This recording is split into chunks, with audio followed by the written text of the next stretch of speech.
Hello, my name is Ambrose. And my name is Metu.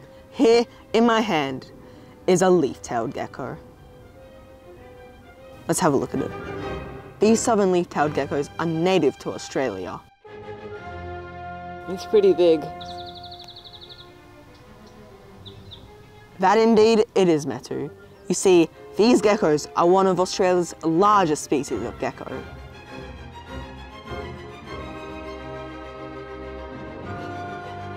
These geckos usually live for about 9 years in the wild. If I want to see a southern leaf-tailed gecko, where should I look? Well, that's a good question, Metu. They usually live in, well, rocky places. Like right over there.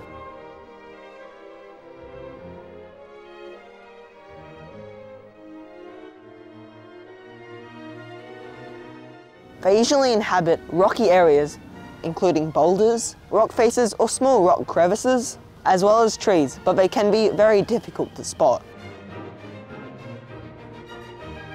Wild leaf-tailed geckos often have mites.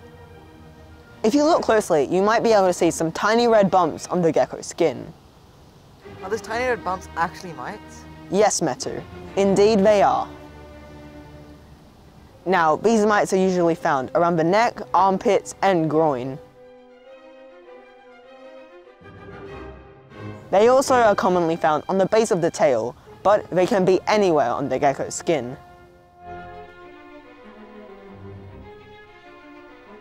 Like, see those little orange dots there and there? Oh, yeah. Those are mites, yeah. Oh, look at them all there, see? Alright.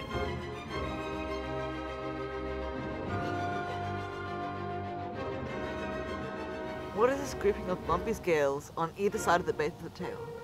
Well, Metu, that's a good question. The cluster of tubercles next to the cloaca are called cloacal spurs. The male's cloacal spurs are much bigger than the ones found on females. If they both have cloacal spurs, how can you tell the difference between a male and a female? You can often tell if it's a female or a male by looking at its underside below the vent, because if there's a bulge, then it's a male. So, where's the vent? Well, the vent is this slit here.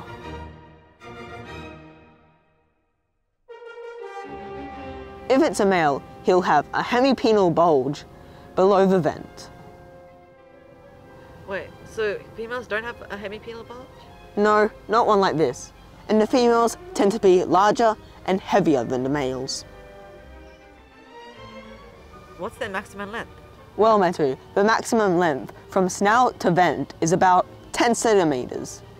So that's 15 centimeters if you include their tail. Yes, Metu, that is right. Their tail is the same mottled color as their body, with large, slightly spiny tubercles.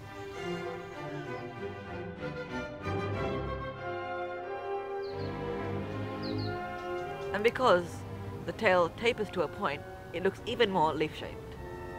Yes, indeed it does. A gecko's tail is very important for two main reasons. Is one of those reasons because it stores fat in its fleshy tail? Yes, indeed it is, Metu.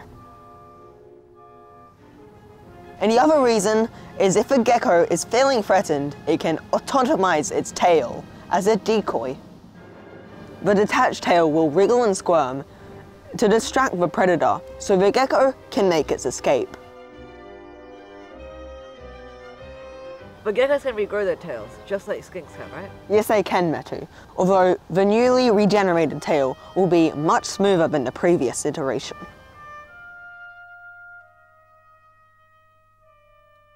Leaf-tailed geckos use their mottled coloration and rough skin for camouflage. The spines and low bumpy tubercles also break up the outline of the gecko, which helps with camouflage, so that its prey and potential predators may not detect its presence.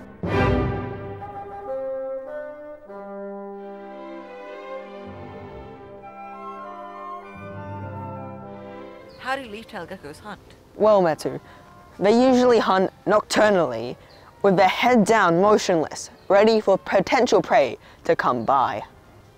They are nocturnal ambush hunters. Metu, what do you think they prey upon? Invertebrates, right? Like insects and arachnids. Yes, Metu, they do indeed feed on mini beasts. What's interesting is that this gecko species has claws, rather than the toe pads that many other gecko species possess. Oh, they're sharp. Yes, Metu, they are very sharp, good for climbing trees. And one more thing that's interesting about leaf-tailed geckos is their threat display. When they're feeling threatened, they raise their bodies, open their mouths, and wave their tail side to side over their body. And as an additional deterrent, he may also hiss and lunge at the potential predator. That's what he did when you caught him, right? I know, right?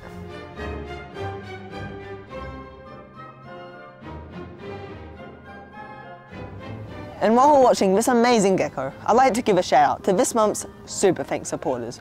They are Bugs and Biology, Boarding World, Biking World, and Top Groms. Thank you so much for your support. Well, it's getting a bit late, so I think it's time to say goodbye. So thanks for watching and bye for now. I'll see you on our next adventure. And don't forget to hit that notification bell so you never miss an upcoming adventure with Ambrose. And remember, subscribe. Bye.